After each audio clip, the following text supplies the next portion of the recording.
So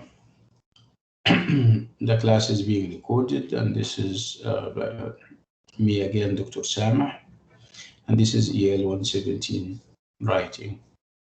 I was talking about the items that we have on the agenda tonight, and I said that we'll be talking about persuasive writing, and I said that persuasive writing is a kind of writing that we do on an hourly basis, not even on a daily basis. It's something that is part and parcel of our existence and our condition as human beings.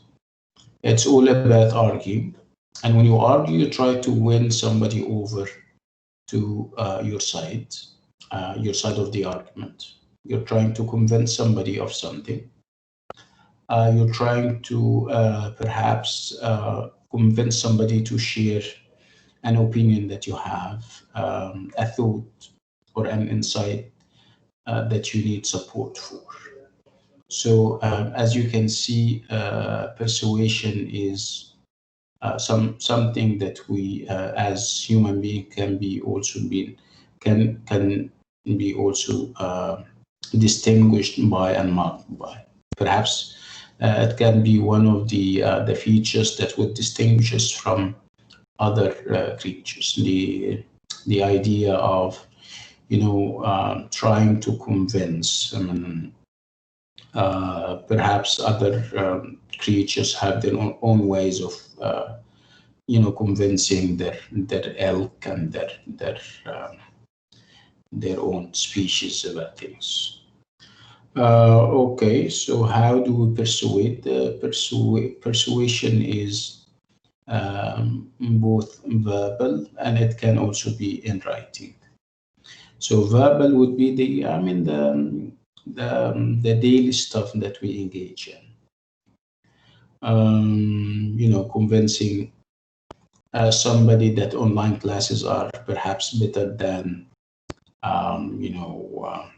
non-online classes, if you like. Attending classes at university and meeting teachers face-to-face and all these kinds of things. So you can be asked to talk about that, and of course you have to be convinced first before you try to convince others. If you are of those who think that online education is perhaps better than traditional education, so you have to convince people. So if it's a presentation that you give, so you have to be convincing enough.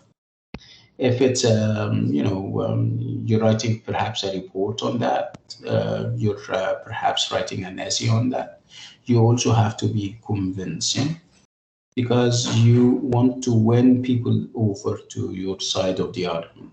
You're trying to make them embrace your views, if you like, to accept them and even talk about them with the same enthusiasm and that you and the same excitement that you yourself have. Okay, so think of situations where you have to convince people. You're going to see them so many on the family level, on the business level, right? So it's on the academic level. It's everywhere. Convincing and persuasion are all over the place. Can you think of examples of situations where you have to convince people of something? Yeah. Yes. Go ahead. Yeah. Maria. Maria. Ala Yusuf. Yes. When you try to convince a customer of a product on a Yeah, sale. that's interesting. Yeah, marketing and convincing customers. That's good. Yes. Yeah. Hala or Hala? Yes, Hala. Convincing my boss to give me a raise. Yeah, that's interesting. Yeah. Yes. Okay. Yes, try to convince your partner or someone you're close to express their feelings. Try to make them Yeah. express your feelings. Express their feelings, not yours. I'm not sure I understand you. If you can explain more. Okay, when someone he's mad at something and he's just keeping inside of him, and you try to convince him to make him feel relaxed and talk about what is Yeah, wrong. that too. That's interesting. Thank you, Ola. Okay. Even on family, on the family level, if you have a son or a daughter who does not want to go to school, I had this situation this morning where my 13-year-old daughter does not want to appear on.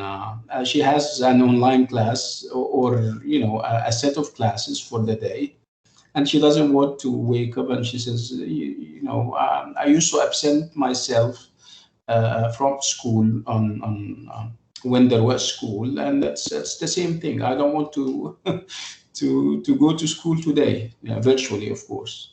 And we'll have to convince her you're at home, and you can just sit and relax and open perhaps the cam. You can talk to the teacher and say that my perhaps I'm not going to be as active as I am. I always am, for example, on regular days, and we couldn't convince her. Actually, it was a battle of a battle of wills. We're trying to convince her, and she's trying to convince us back. But this is a very small example of persuading and convincing. And like I said, this is something that we do even without our knowledge. It's an intuitive kind of thing. So this is what we're doing tonight.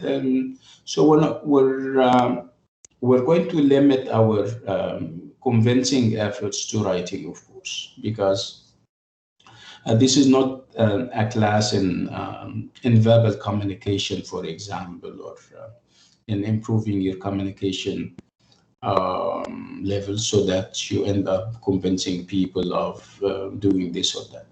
We're limiting our efforts to writing, and the kind of writing that we're doing tonight is, persuasive writing, like I said.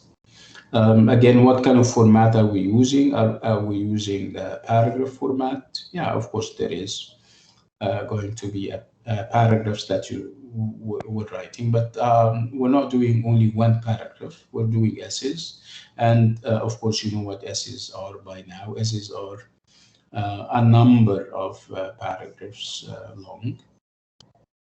When we talk about essays, we talk about this traditional division of an essay into an introduction, a number of body paragraphs, and of course a conclusion.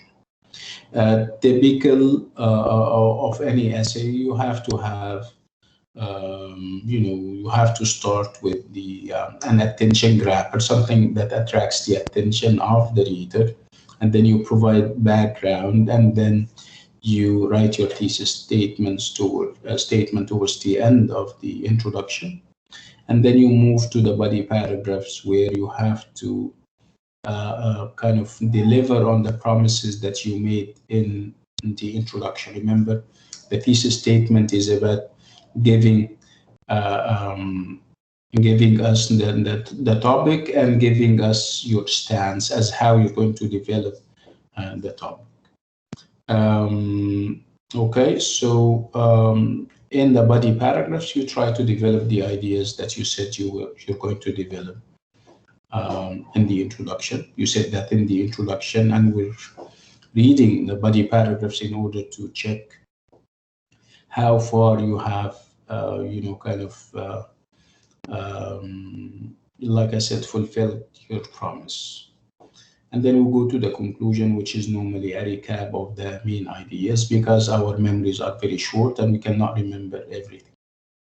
This is in a nutshell what an essay is. This is in a nutshell what even a persuasive essay is. Like I said, all writing is persuasive in one way or another.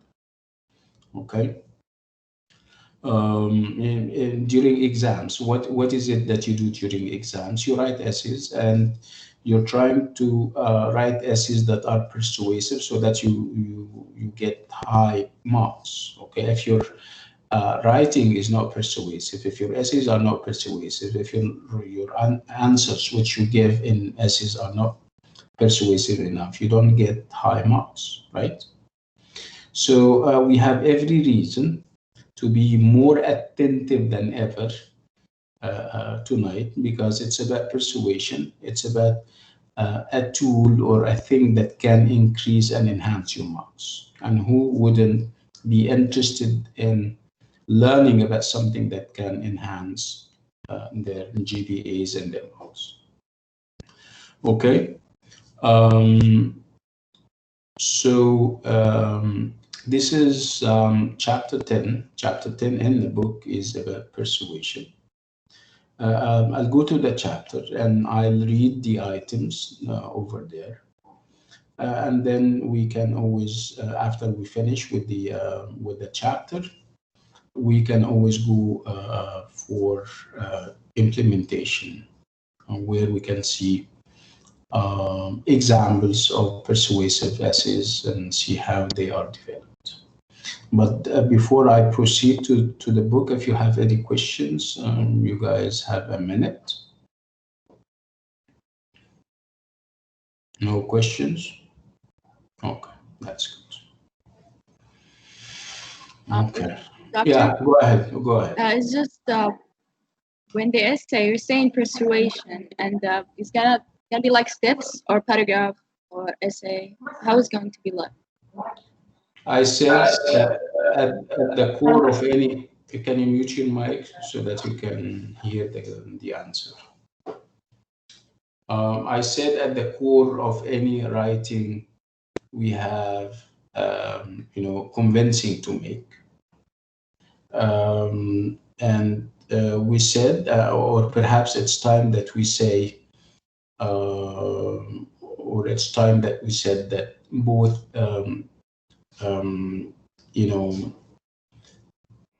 persuasive essays and argumentative essays are one and the same. So we're using the two phrases interchangeably: argumentative essays and persuasive essays. So argumentative is about starting an argument. An argument would be a thought that you have, and you're trying to share it with people. And it's not only about sharing, it's about making them share the thought. It's about making them share your opinion about the thought, if there is an opinion to share.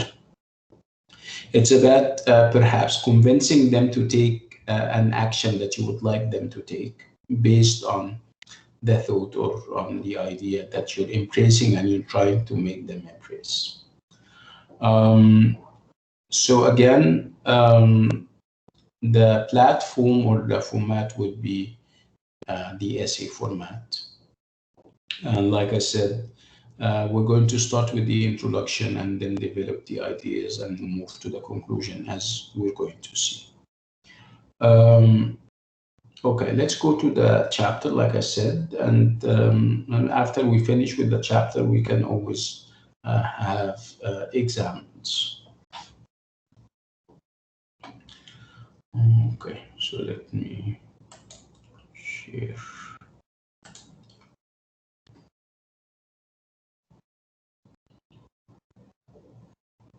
Okay.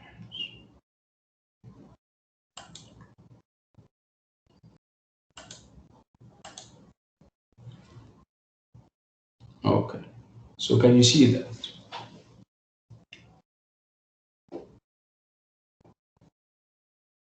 Yes. Okay.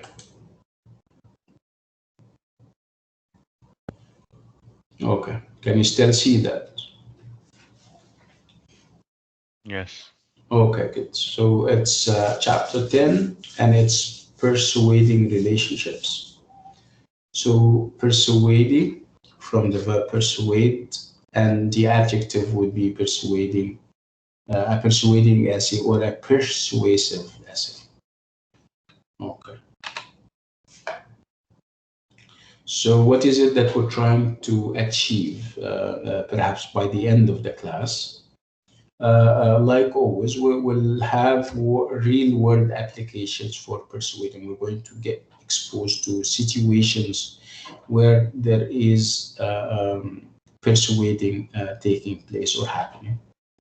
We'll also try to understand how to write an effective persuasive text. And I'm saying text because it can start with a paragraph, and it can be also an essay, and it can go even beyond the essay, and it can be a thesis, for example, or a paper, a research paper, for example, that is persuasive. So again, it's about learning how to write an effective persuasive text. It's also about interpreting images and persuasive readings about relationships. It's also about analyzing the rhetorical style for persuasive writing. And then finally, applying the qualities of persuasive writing. You apply them to whatever, kind of writing that you come out with. So if we talk about real world applications, where are we likely to see persuasion taking place or convincing taking place? At college, for example, you might be asked to write an argument for or against something. And this something can be something as fresh as, online learning, for example. This is a very hot topic right now. And some of you are all for it, and some other people are against it. So you might be asked to write about this, and if you want to write about that, so the best type of essay would be, or the best type of writing would be the persuasive essay, because you will have somewhere and sometime over the course of the essay, you will have to convince us that your point of view, whether you're for or against online learning, is the best point of view. So this is something that we can have, an argument for online learning, or an argument against online learning. And this is a situation. Another situation would be to talk about literary characters. And we're English major, where we do have lots of characters in novels and short stories and plays. You might be persuading somebody, convincing somebody of the importance of a certain character in a given play or in a given short story. So again, you will use all the tools there are to convince people, and in this case, you are engaged in writing a persuasive essay. Again, emailing a teacher or an instructor requesting an extension for a TMA. Let's say, for example, you were, and I think I have received some already. You had a quiz, for example, and for some reason you couldn't make it to the quiz.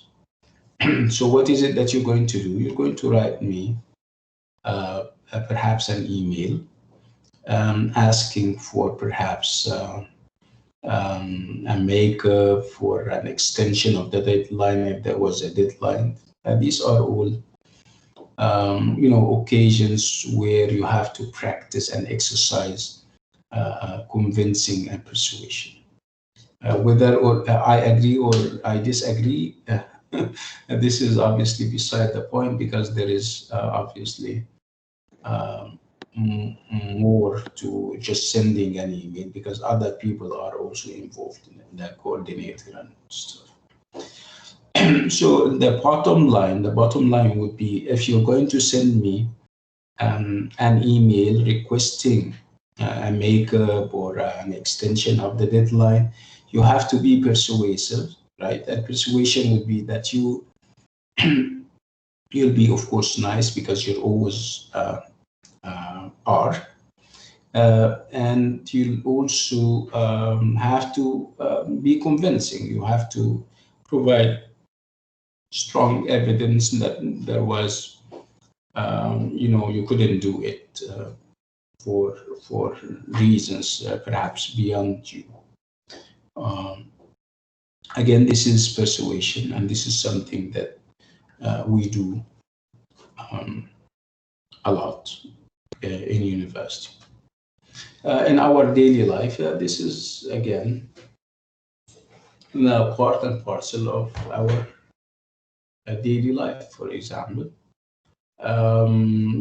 you live in a house, you live in a flat, and perhaps you have to pay the rent on a certain day, and the rent pay is due, and you don't have enough money.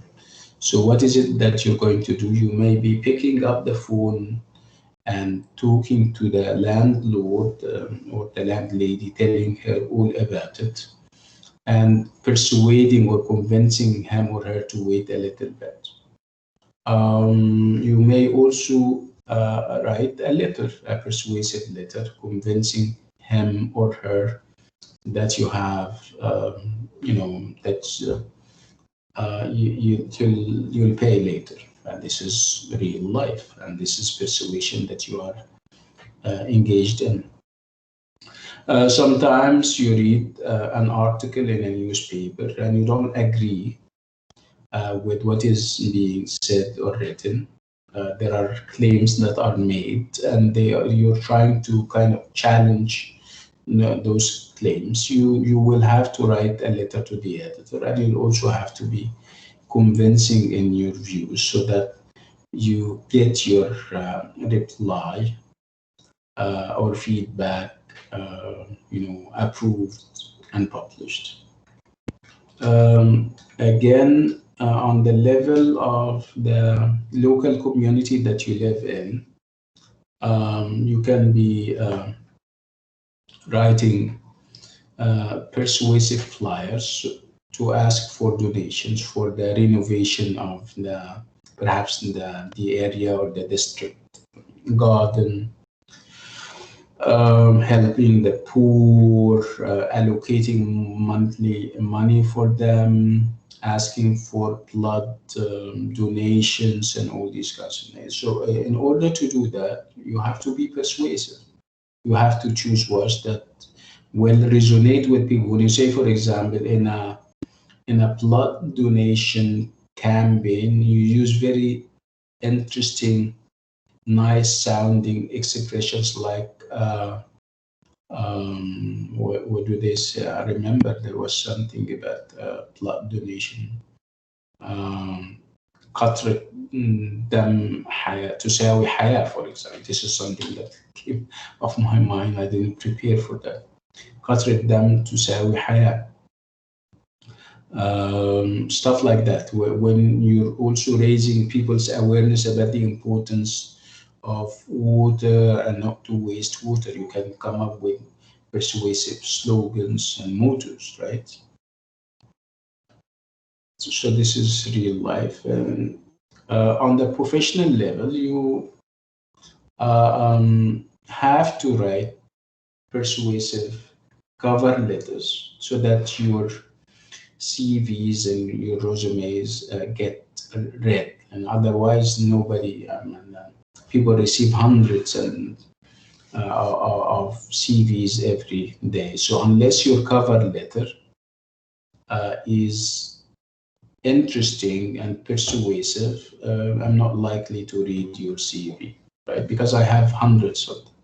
So those cover letters that are persuasive and interesting stand out, and the likelihood that they get read is very high. Sometimes, like Hala said, that you may be asking your boss to give you a promotion or to raise your salary. In this case, you have to be also convincing. Like Ola Musa said, if you work in a company and you have clients and customers, you have to also. Dr. Ala Yusuf, sorry for interrupting. Yeah, Ola, yes. I said Ola Yusuf. What's the problem? Okay. So Ola Yusuf said that we can also be exercising persuasion and convincing when we approach our customers and clients in order to sell them something. You have to also be persuasive and interesting in all these kinds of things. Again, I have to always remind you that we're using the phrases persuasive essays and argumentative essays interchangeably. I mean, they mean the same thing. So whether we're talking about argumentative or persuasive essays, they have the same meaning. Again, at their core, there is this idea of arguing for or against something, arguing in order to win somebody over to your side of the argument. So how do people write effective persuasive essays and texts? They start by introducing the issues they are debating, and like I said,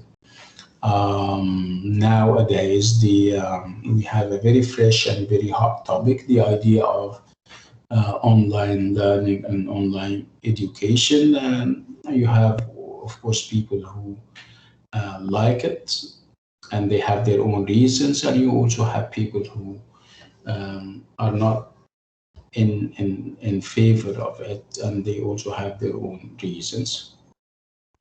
So you have to be either supporting this kind of education or not liking it.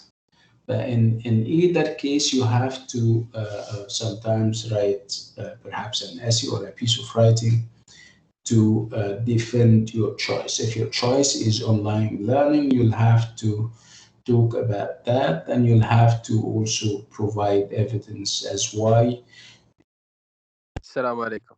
is good. If you're against online learning, you'll also have to start the argument and then set out proving your point that it's not the best of all possible types of education. Normally, people start after you introduce the issue that you're debating. You make a claim about the issue or about the subject. Making a claim, it means that you give a generalized statement that is sometimes to the liking of some people and not to the liking of others. When you say, for example, that online education is the best type of education. Okay, you're starting this way. You said that you'll talk about online education, and then the next line is making this huge claim, this big claim that online learning is the best type of learning. This is a claim. A claim means something that you haven't, you're making a statement without supporting it with pieces of evidence yet. So if you don't provide evidence, it remains and it stays a claim. But if you provide evidence, and if your evidence is compelling and strong and convincing, so it ceases to be a claim. It stops to be a claim and it becomes something else. Okay. Again, so you made the claim. We have so many claims in life. Let's talk about you're writing an essay about the Arab Open University. Okay. And you're saying that the Arab Open University is the best of all possible universities. Okay. So what you're saying is a claim. Okay, if you're going to provide us with evidence as why you're saying what you're saying, so the claim stops to be a claim. So you have to support your claim. Correspondingly, if you're writing an essay saying otherwise, that's also okay. You may be saying that it's not. You don't see it this way. You also have to provide evidence. Let me give you an example, and as you can see, I'm giving you so many examples in order to prove the point that persuasion and argumentation is everywhere, is all the time. Let's say, for example, people are asking you, but not to talk about it, but to write. They are asking you to make an assessment of Dr. Sameh and his class. And so if you like Dr. Sameh, you're going to start by saying Sameh is a good teacher. Okay, so saying that Dr. Sameh is a good teacher and stopping that would be a claim. You have to support, this is a claim that you have to support. And you have to support with evidence, and this evidence has to appeal to your audience, okay? So Doctor, we all love you. Thank you. It's not about, I'm just giving an example. Correspondingly, you can, you're not happy with Dr. Sameh and his class. You can be saying, for example, that Dr. Sameh is not a good teacher. That this is also a claim. Okay, they are not going to take you seriously unless you support your claim. And how do you support your claim? By providing evidence. I mean, he doesn't come on time, he doesn't leave on time, he doesn't help, he doesn't stuff like that. Okay, so in either case, whether you're making a claim that is positive or making a claim that is negative, you have to provide support for your claim. Okay, again, you're trying as much as you can to convince people that what you're saying is correct, that what you are saying is perhaps the truth and nothing but the truth. In this case, you have to be not only convincing, you also have to be interesting. Otherwise, people are going to lose interest in what you're writing, and you end up, losing your case. So you're trying to build a case, in other words.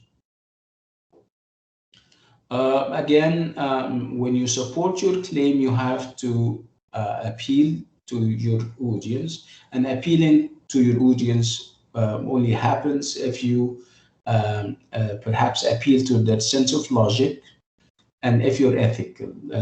Sense of logic means that you have to be, the evidence shouldn't be contradictory.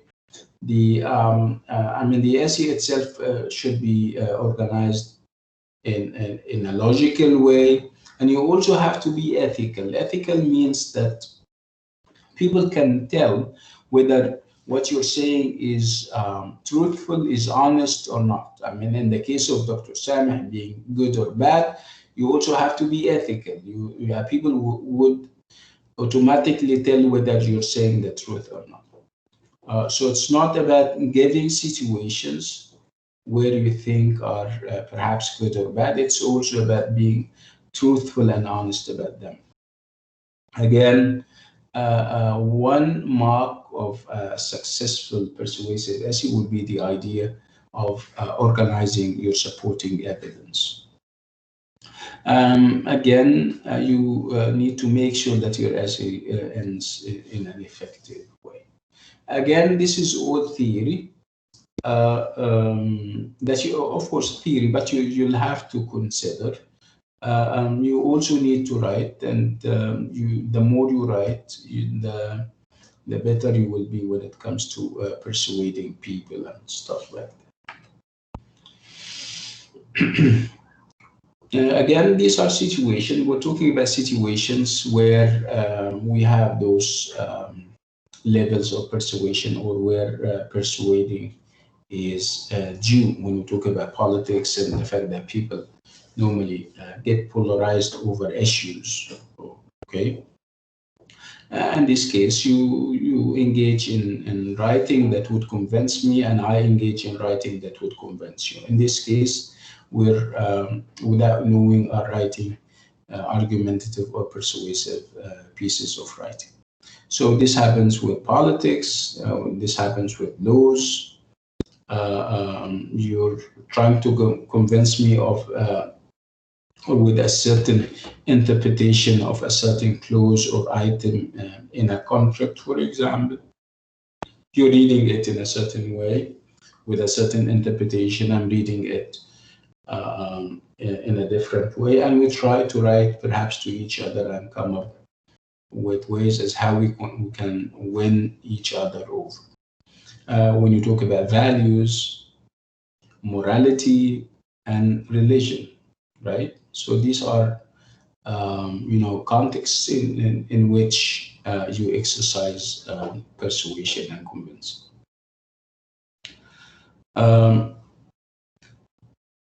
Again,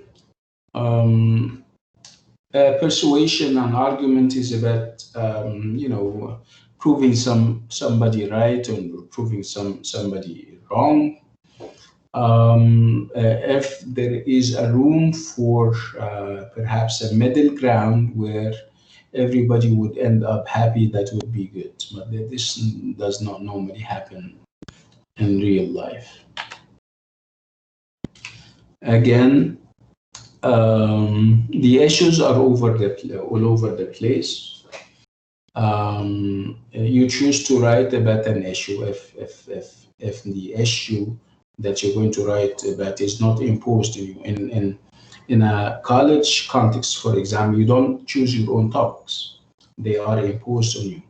So you will need to know how to start the argument, how to start the debatable article or topic that you're talking about, and then provide evidence, like I said, make the claim, provide evidence for the claim, and then end in an effective way. Again, typical of any piece of writing that we have done, your audience is very important. You cannot, under any circumstances, you cannot ignore or overlook the audience. Part of your success would, not part, actually a substantial part of your success would depend on whether you're convincing to your audience or not, whether you're caring for your audience or not. So caring, showing interest in your audience, not taking your audience for granted, are ways that can contribute to your convincing mission, and you end up convincing. Again, you need to study your audience, and you need to know how to get to your audience. You can always tell whether your audience will be supportive, hostile, or undecided. Again, if you're trying to convince somebody, you'll have to highlight details that will or that would appeal to them. Again, impressing on your audience that you know what your purpose is very important. So you cannot be successful in convincing somebody if you yourself is not convinced, if you yourself does not have a clear vision and a clear purpose. So you need to keep your purpose in mind at all times. Again, so you have to deploy all the strategies there are in order to be convincing. It depends on what you're writing about. So convincing or convincing strategies can be writing strategies that you're familiar with. Perhaps resorting to rhetorical tools and using figures of speech, using analogies, making comparisons and establishing relationships. These are all strategies that you need to think of. Again, you need to be very clear about perhaps the number of paragraphs that you're going to need. In the introduction, it has the main pillars of any introduction and attention grabber, background, and thesis statement. You may opt to perhaps augment that or keeping it to size. And also the organization of the body paragraphs, what goes before what and what goes afterward, and then the conclusion, of course. Again, the idea of having somebody perhaps reading what you have written and perhaps giving you feedback is always good. Planning. These are all intuitive things that we do without knowing that. The idea of planning and how you plan. Remember when we spoke about the different stages of writing, and persuasive essays are writing. So whatever we said about the process of writing in terms of stages would apply here, where you have a pre-writing stage, and then you have the while writing stage, and then the post-writing stage. I'm not going to repeat that. Okay, again, you are on your way writing your first draft. Like I said, whenever you write the draft, you don't really care about mechanical issues like grammar and punctuation. Just don't focus on them at that point in time. Again, like I said, when you finish, you can have some kind of peer reviewing where other people can read and then give you feedback. It's always good to have a second opinion. You're done, and you're moving to the post-writing stage where you revise and edit, detecting your essay for errors, whether those errors are mechanical, having to do with the grammar, the spelling, and the punctuation, or whether they are suprasegmental errors having to do with the flow, the coherence, the relevance of the piece. And that will be it. Okay, so as I was saying, there is more to writing than just reading about writing. Writing is about writing, is about writing, and then you write, you make errors and mistakes, you try to kind of correct them, and then over time you get a handle on the type of writing that you're dealing with. So it's about writing, not about theory. Theory is important and everything, but it shouldn't be everything. Okay. If you have any questions before we move to the practical part, yeah, go ahead. What's your name? Ada. It's kind of in the last steps. It's kind of the same as chapter 7 when they say writing. The same. Yeah, it's, remember, it's all, that's a very interesting observation, and I congratulate you on it. Remember, this is all writing. So the difference would be only in the purpose, why you're writing, but the steps are going to be almost the same. I mean, we talk about introductions, when we talk about conclusions, when we talk about the fact that you need to organize your ideas and your thoughts in the body paragraphs, the fact that you have to have flow. It applies to all types of writing. The difference is in the purpose and on your reasons for writing what you're writing. Yeah. So I'm not surprised that perhaps we have the same ending, perhaps we have the same way of putting things. Okay. I have a question. Okay, go ahead. Okay, we learned in descriptive writing we need to talk about the five senses. What do we see? What do we hear? How, for example, the place makes us feel. And then in the process writing, we need to use transition words, put the events in the correct order. So there are keywords and phrases to these styles. But is there key words or phrases to persuasive writing that we should use? As you have seen and as you have noticed, yeah, persuasive is perhaps the most comprehensive of them all. Comprehensive in the sense that it touches on the descriptive, it touches on the narrative. You have persuasion everywhere. So to limit it to a number of words or a number of labels would be kind of very restricting. You can look at it from perhaps a different angle of vision. If you're interesting, and interesting can be through words, can be through images that perhaps you're using, can be through maintaining logic and order. If you're interesting, if you're appealing, if you're, and by appealing, you don't have to appeal only to the physical in the reader. I mean, the different senses. You can also appeal to the reader's sense of logic, sense of organization. Okay, if you can do that, you are on your way. You're persuasive. But I cannot talk about specific words that we can use, especially with persuasive pieces of writing where the sky is obviously the limit. Okay, thank you. You're welcome. Okay, do you guys have any questions? Okay, fine.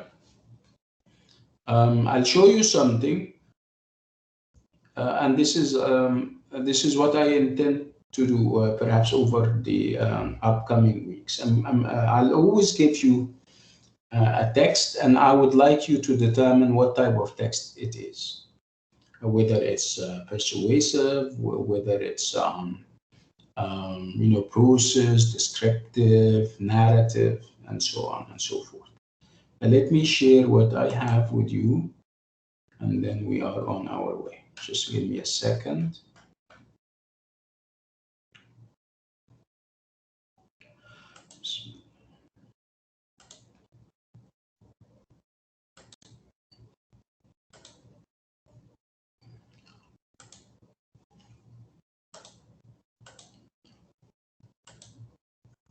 So can you see that? Yes. Okay, so from a distance, what do you think? Do we have a paragraph? Do we have an essay? What do you think? From a distance. You haven't read yet, and I don't want you to read yet. It looks like a paragraph. No, it's not a paragraph, of It course. looks something. It's Like an essay? yeah, it's a group of paragraphs, and we have a name for a group of paragraphs. What do we call a group of paragraphs? We call it an essay, right? Yes.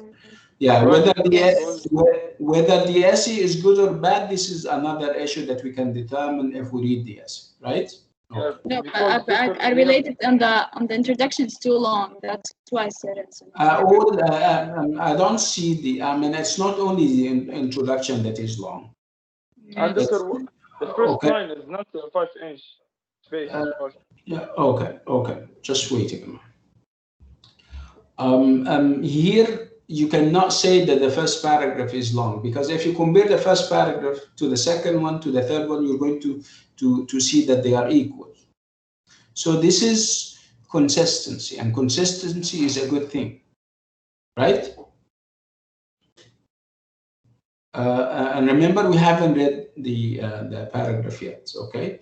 But again, this is our practice. We normally look at a piece of writing from a distance in order to distinguish between a paragraph, it's a paragraph, or a whole essay, if it's a whole essay. Okay.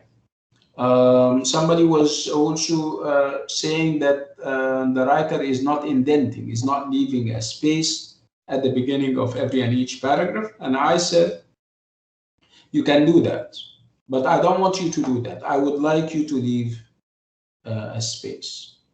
You indent here, right? You indent here, right? You indent here. Okay, so it's about consistency. Again, if you choose to indent, you have to indent all through.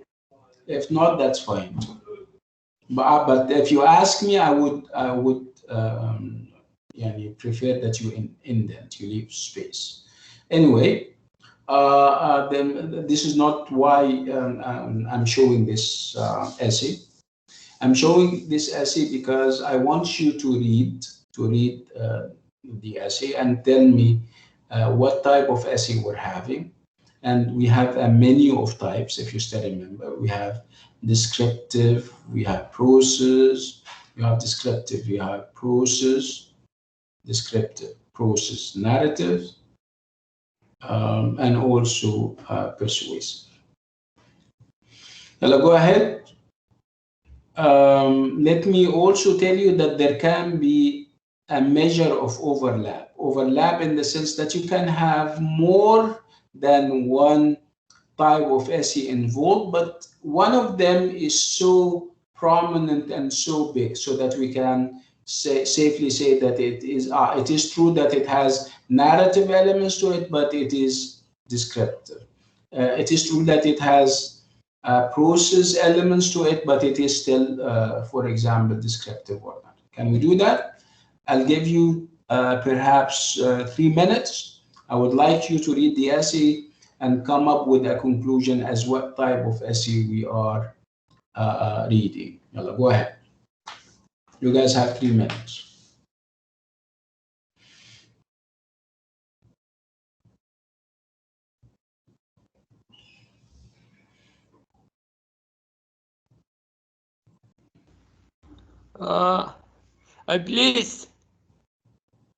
Please. Read the essay, and after you finish reading, you need to tell me what type of essay it is, and then after that you can come up with whatever questions you have. Read first. Editing. We're not editing. We're simply reading so that we can decide on what type of essay it is. Is it descriptive? Is it narrative? Is it process? Is it persuasive?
Are you done?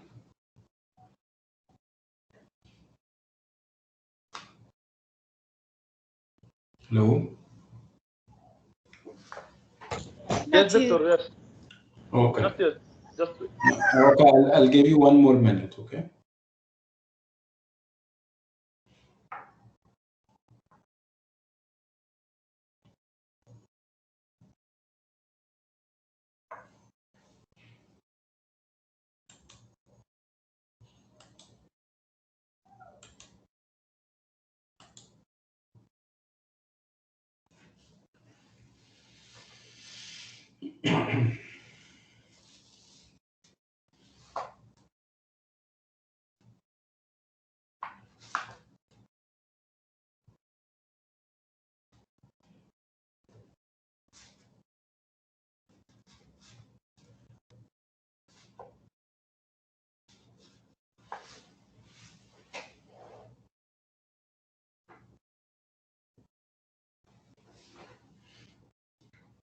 Hello?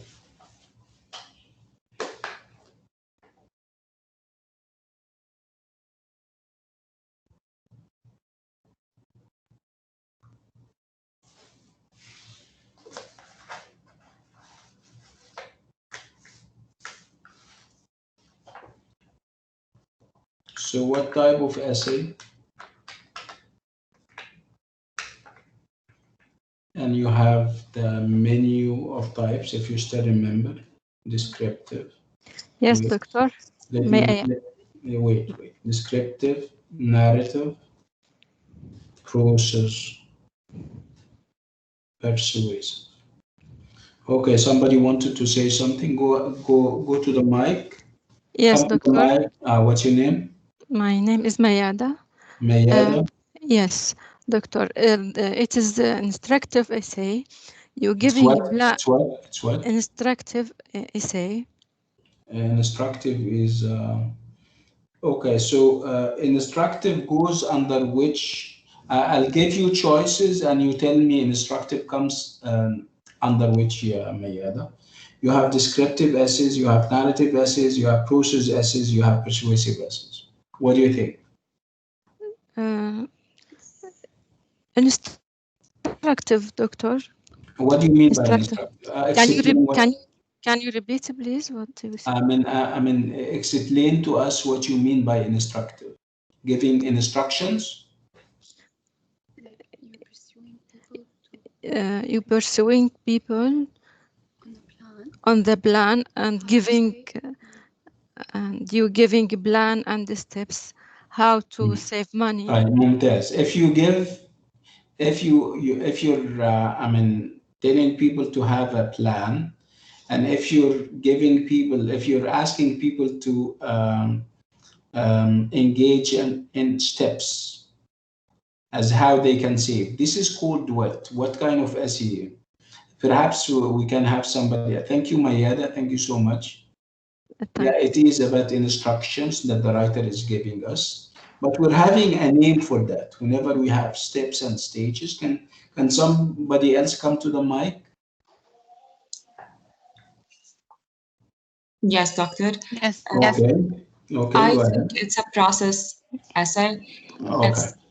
It's showing you the process of how to save money. Okay, excellent. Like Hala is saying, it's the process here is how to save money. It's the money saving process. So if you're talking about the process, you're going to talk about steps. And this is what we're having. And if we talk about steps and stages, so what kind of essay we are reading or writing, it would be process essays or process analysis essays, okay? Let me ask you another question, Yahala.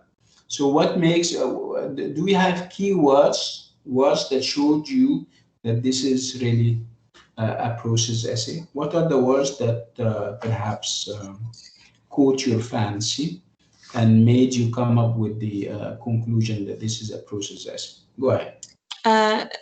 She or he uses a lot of transition words. So she starts by the first step another important factor, finally. So she's or he's using a transition words for each step.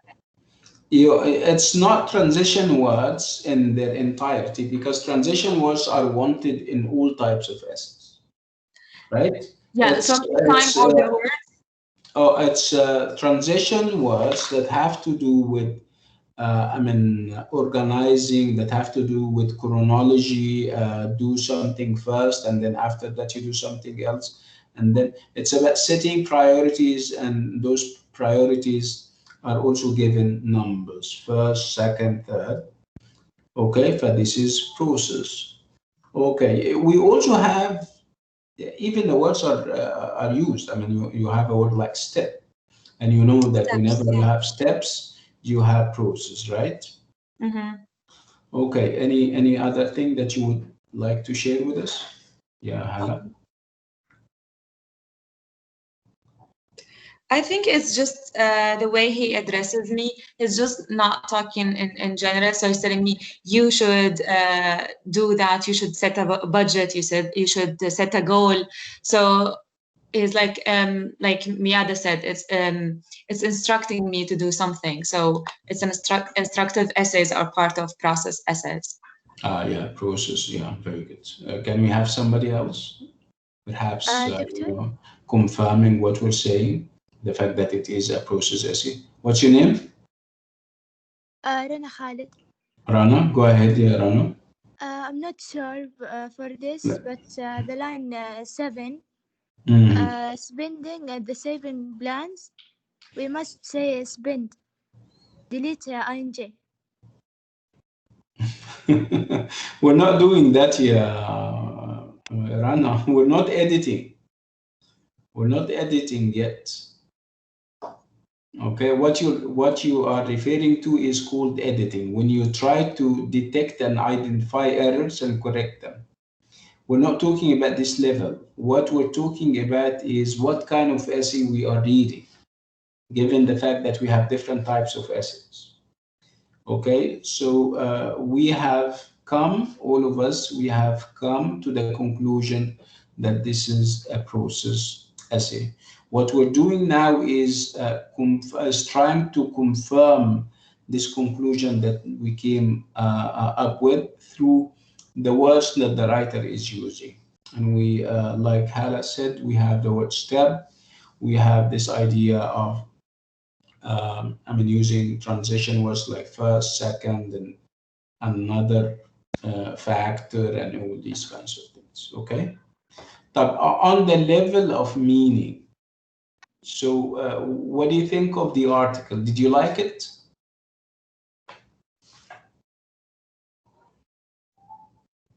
Did you like the article? You talked about me? Yeah, you, Rana. Did you like the article, Rana?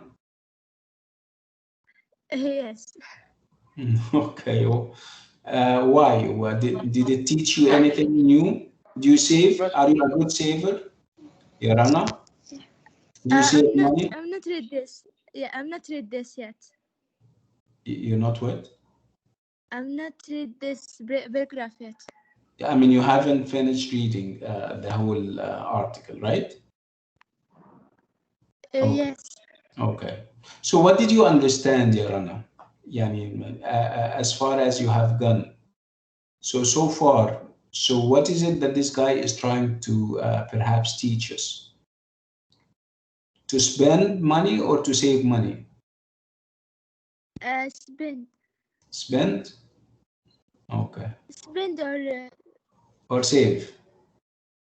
No, spend. Spend, are you sure? I'm not sure. Okay, spend means that you buy things. Okay, save means that you keep the money so that you can use it perhaps in the future. So was he talking about saving or spending? What do you think? It's saving. Saving, excellent. Thank you so much, Yarana. Okay, let me ask other people. Yes, Dr. Me. Okay, you. So did you like the article? Are you Mustafa? I think you're Mahmoud, right? No, I'm Sultan. Sultan. Yes. So, okay, Sultan. So did you like the article? The article, maybe. Yes. Oh. Not much, not too much. Okay, so you wanted to say something. So say this something that you wanted to do. And obviously, I asked you a question. So forget about the question. You asked to talk. And what is it that you want to talk about? How to saving money very well, like the first paragraph. Okay. What about the first paragraph? He talking saving money is a management. Is managed. Something that we can do. Are you a good saver? Do you save money yourself, yeah, Sultan? Yes, saving money is very good. You say you're a good saver, right? Yeah, good saver. Good. Okay. So how do you do it? Is it different from what the writer is saying here? Do you save in it? Maybe the same, not the difference. That's interesting. Okay. Thank you so much, yeah, Sultan. Mute your mic, Sultan. Okay. So can we have somebody else talking about the article and whether the article? I'm using the word article and essay, interchangeably. They mean that the same thing. Okay. Can I share, Doctor? Yeah, of course, yes. I love this essay. I think it's very beneficial, especially the save for a certain item that you want. I think that's the only way that it works for me. Just writing everything down, it's now a little bit difficult with paying with a credit card or with your mobile phone, so you can't keep track of everything. But having a certain item in mind to save up for, it's very beneficial. You are having a goal or a target that you're trying. Yes, that's trying to save up to. Yes. Another thing I think they should mention, maybe just to make this essay better maybe for me, is just to add maybe when you are like, there's emotional eaters, there's people that are emotional spenders. So when you think that you want to spend something because you're not feeling well today, how about you do something else? So maybe they will give you tips on how to avoid emotional spending so you save more money. Yeah, perhaps. I mean, this is how he looks at it. I mean, the writer, he or she, of course, and of course, we can always add from our own experience. Yeah, so just adding a couple of more points that would make it. Excellent insights.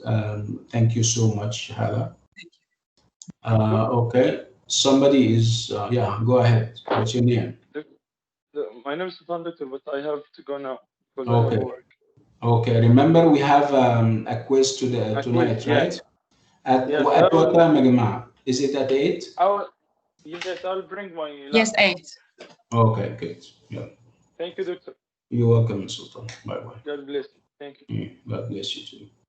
Okay, so a very interesting and a very engaging piece of writing.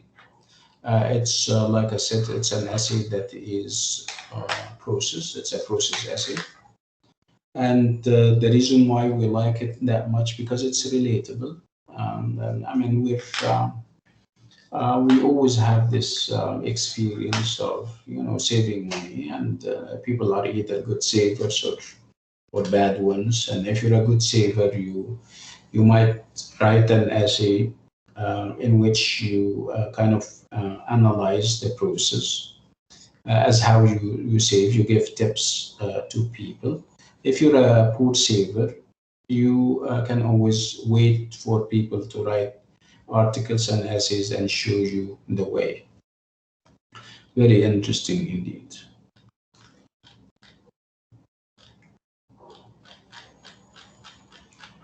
Okay. So this is the interesting part, because lots of people are they like this part, this idea of editing and proofreading. Editing means that you detect errors, identify the errors and correct them. And this is what we're going to do. So what I want you to do now is I would like you to read, and I'm not going to say this is an essay or not. You guys decide. So two levels of analysis. One of them is the segmental level, where you normally look for mechanical errors, whether they are grammar, punctuation, spelling, or this is the segmental level. And the other level would be the suprasegmental level, where the focus is on the rhetorical aspects of the piece of writing. Rhetorical, when we talk about whether there is a purpose, unity of purpose, whether there is relevance, whether there is flow, whether the essay or the piece of writing can be said to be well written or poorly written. Does it have a sense of organization to it or not? Okay. So what I want you to do now is I would like you to look at the essay, and I'll give you a minute for that, only 1 minute. And I would like you to only look, and then tell me whether you think it's an essay or not, and why, of course. You have 1 minute to decide whether this piece of writing can be safely called an essay or not.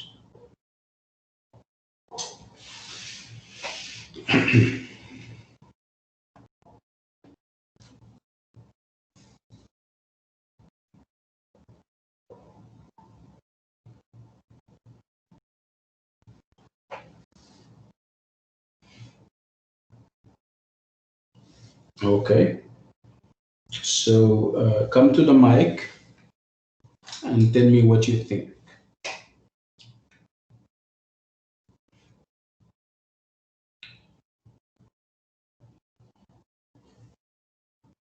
Hello? Remember, I don't want you to read yet. Just look and let me know.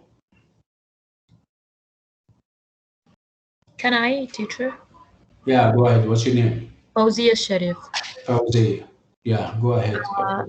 Doctor, it's look like essay, but without title. Okay, so Fawzia thinks it's an essay. What makes you believe it's an essay, Fawzia? It's more than 2 paragraphs, like introduction and conclusion, and 2 body paragraph. Okay. So yeah.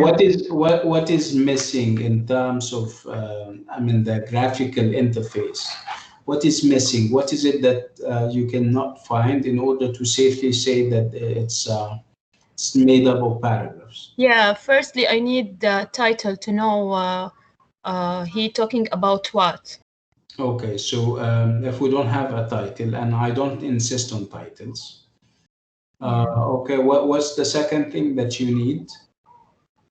I didn't read yet, but I see the technical is maybe he didn't keep 2 or had a 5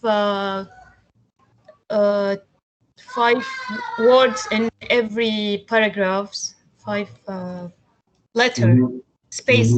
Space. Yes. Like this, right? Yes. Like this,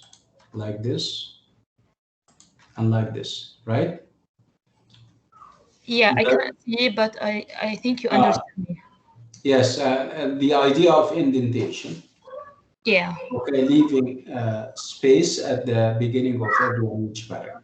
Okay, good. Yeah. Mute your mic. Thank you so much, Fawzia. Okay, so what is it now?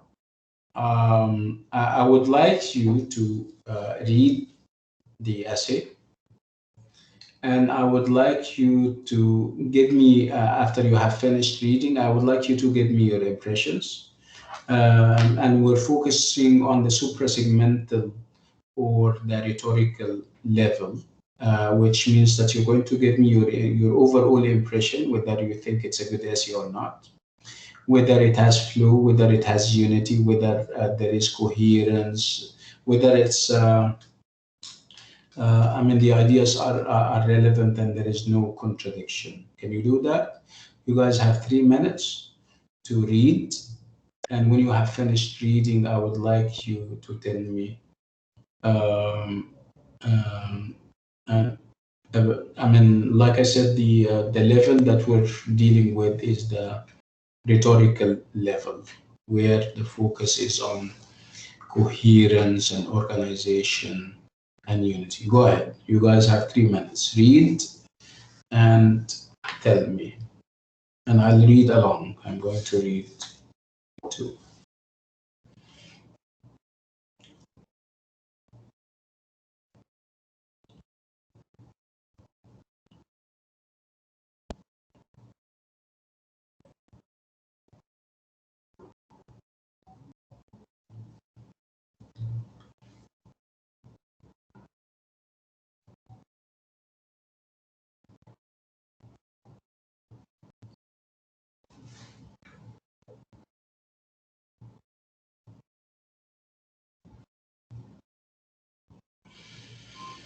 Yeah.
Doctor, Yes. here from the other day an electronic had came. Like I said, we're focused now on the rhetorical aspects of the essay. Rhetorical means that you give me your opinion and your impressions about the essay, whether you like it or not, whether you think it's consistent, whether you think it's coherent. We're not talking about the mechanical aspects of the essay yet, yeah, Ahmed. Just wait until we move to the mechanical aspects and then you can always share.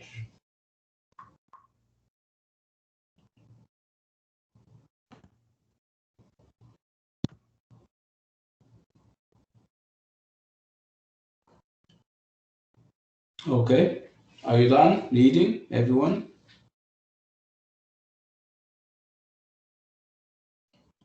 No. Okay, I'll give you 1 more minute.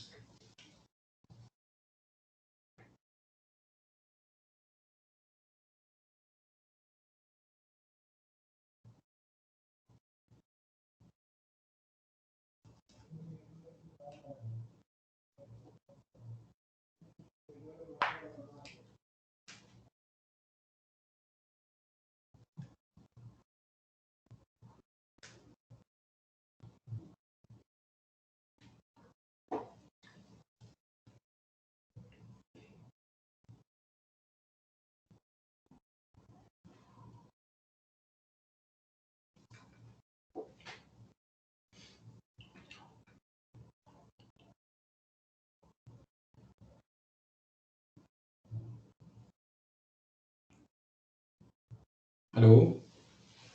Okay, so let's talk about it.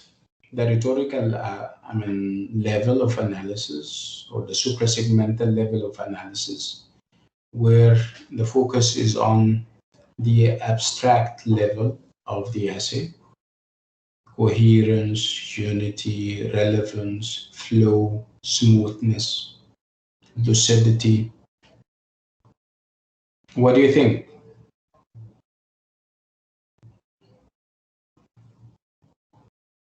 Hello?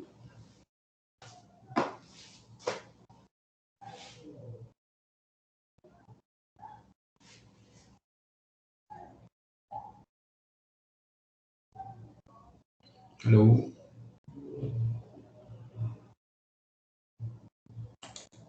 Hello? Everyone? Yes, doctor. Okay. Okay, come to the mic if you want to share. Give us your name and you are on your way. What do you think? What's your name?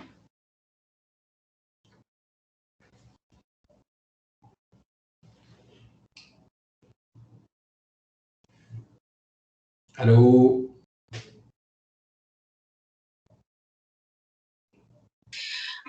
Yes, teacher. Yes, doctor. Okay. Okay. I think it's not contradicted. He or she, they do not contradict themselves, but it's not a very well constructed essay. In some areas, it's hard to understand. I don't, because of the poor constructed sentences, I guess. Perhaps we're creating errors because we have another level of analysis. Yeah, especially paragraph 3 and 4. They do not make lots of sense. Are you sure? Yes, I mean, you get the idea at the end, but they could put it in they can describe the situation, the thing that happened in a better way. Okay. Right. Can we have somebody else talking about sharing impressions about the essay, good, bad?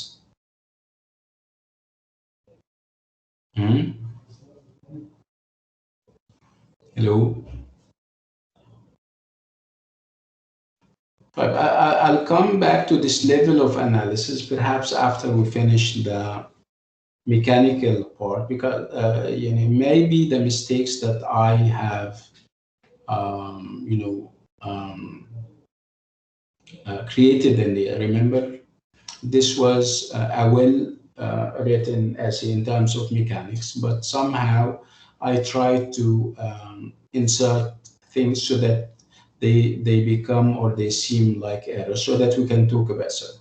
Perhaps if we detect the errors, the mechanical errors, and if we correct them, you may have a different opinion or something. Okay, I'll give you perhaps 2 more minutes to talk about the mechanical level of analysis, where the focus is on spelling errors, grammar errors, punctuation errors. Okay, you guys have 3 minutes. Perhaps you need to use, to jot down or to take down notes, because the errors are a lot. Okay, I'll give you 3 minutes. Again, grammar, vocab, punctuation.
Okay. Could you spot a lot of errors? Yes. Okay. Right. Can we? Okay. So remember, we're talking about the mechanical aspects of the essay. Okay. So come to the mic and share with us. You need to identify. You need to tell me which paragraph it is and which line it is. You give me the error and its correction. Go ahead. Yes, doctor. Okay. Who's that? My name is Mayada. Mayada, go ahead.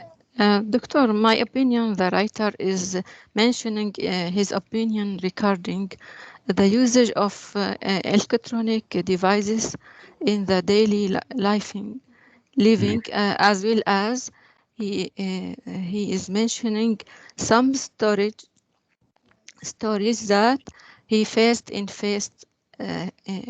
his life, and the mechanical in the introduction, the fourth The fourth line, yeah, Okay. to stop bother, right, is bothering. Actually, Stop bothering. excellent, excellent, Yamayada. The world, so they want to tell the world to stop bothering them. Excellent. It should be bothering them. Stop bothering. Excellent. Thank you, Mayada. Can we have somebody else? Hello.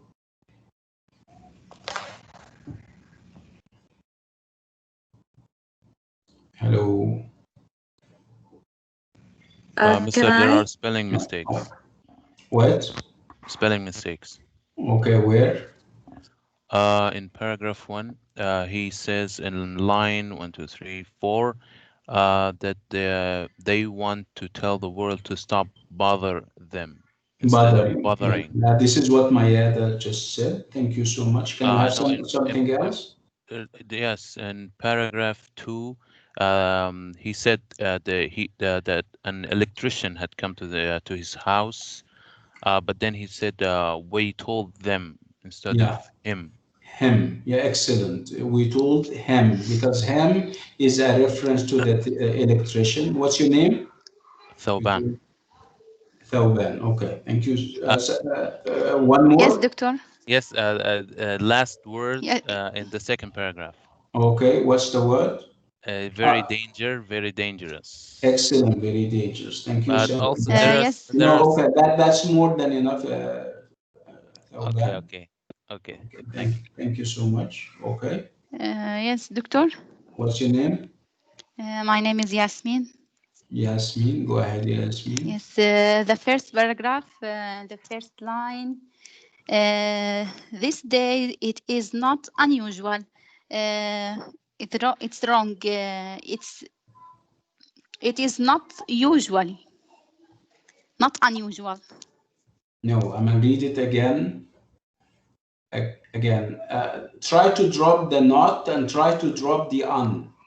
Exactly. These days, it is usual to see people. If you're using un and not, it means the same thing here, Yasmin. That's not an error. It's okay. Okay, can we have something else here, Yasmin? The third paragraph. Okay. 2 line. Okay. There were too many passenger. 2 double O. Excellent. Too many passengers. So the 2 should be 2 double O. Thank you. Okay. Yes, and okay. the third paragraph in the third line. Okay. And then suddenly, I think it's wrong. And then suddenly we delete and then suddenly. That's okay. It's okay. It's not a major error if we can call it an error in the first place. Okay, Yasmin, thank you so much. Thank you so much. Can we have somebody else?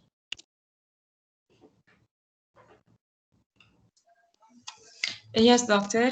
Okay, go ahead. First paragraph, line 4. Or is it that they just show? They want to show. They just want is it that they just want to show? Excellent, to show. Very good. To show. And the second paragraph, line 3, Yes. He could not hear her directions. He means his directions. He's talking about a man. His or our directions. Maybe our directions, Yeah, yes. the people in the house, right? Mm-hmm. Okay, so it's going to be our directions. Good. Okay. Doctor, Yes, what's your name? Rana. the second paragraph, Oh. line 3. Okay. Expense. I'm not sure. It's okay. Go ahead. Just go ahead. The three line expenses.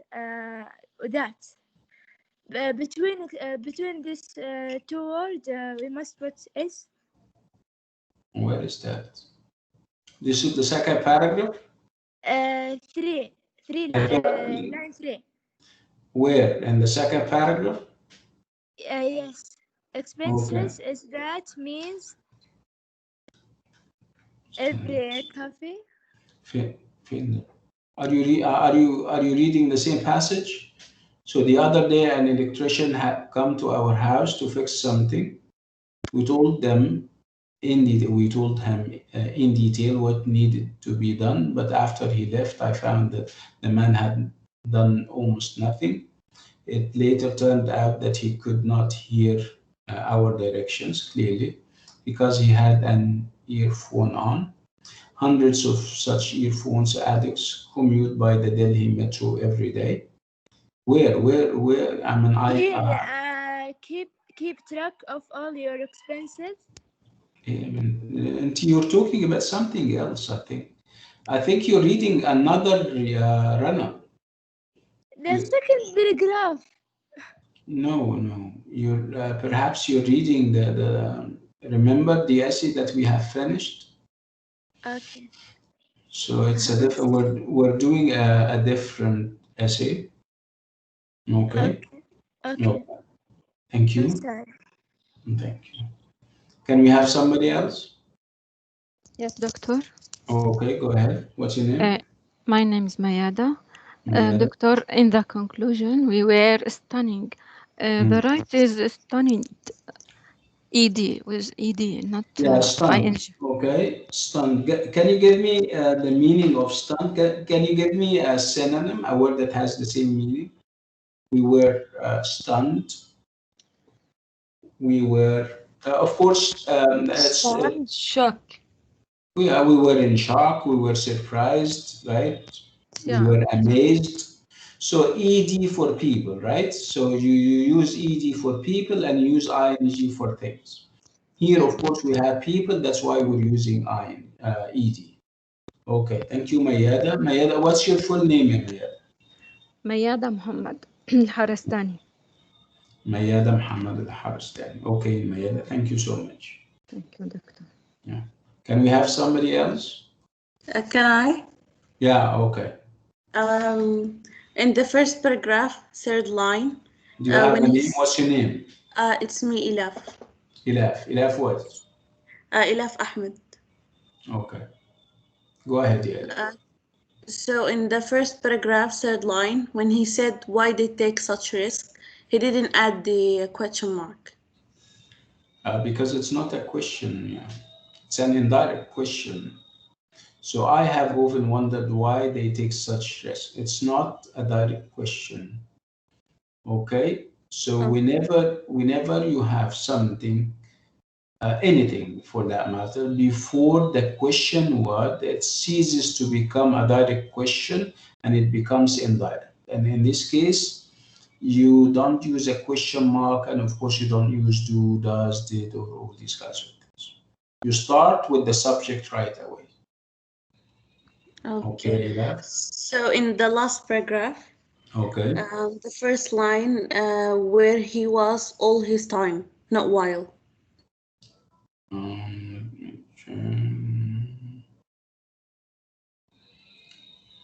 Where's that? The last paragraph, the first line at the end, when he said, we were stunned but recovered in time to ask him where he was all this while. What's the problem with that? Instead of while, could we say time? where he was old. The two, by the way, you can use the word while here to mean time, but I'll take it for you. I mean, yeah, it's okay. You can use time or you can keep it while. Yeah, Elif. Thank you, Okay. sir. Can I One add more? one? Yes, yeah, Yes. please. In the last paragraph, the last line, when he said after the comma, we could we could hear. Excellent. We could hear because after modal verbs, the verb has to be in the base form without to. Okay. So this is what we call bare infinitive. We could hear. Thank you so much, Ya Ilaf. Thank you. Welcome.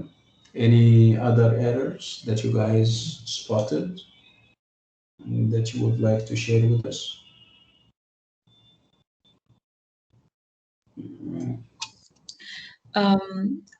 Doctor, the last paragraph, also the last line, when he got off earplugs in his hand, do they mean when he took off the earplugs in his hand?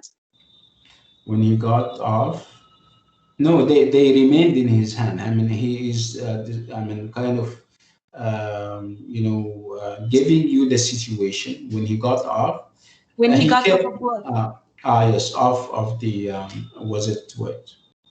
Was it a train that we're talking about? The metro, yes. Okay. Yeah, so when he got off the metro, earplugs in his hands. You mean hands? You're trying to add S or something? No, I think the got off. I mean the sentence itself. When he got off, earplugs in his hand. Yeah, this is that's why we're having those commas, because this is not what we call remember when we spoke about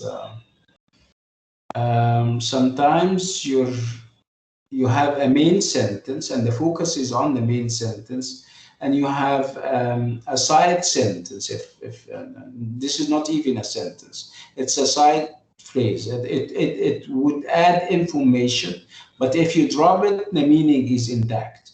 Try to drop it and you're going to find that the meaning is the same. When you got off, we could hear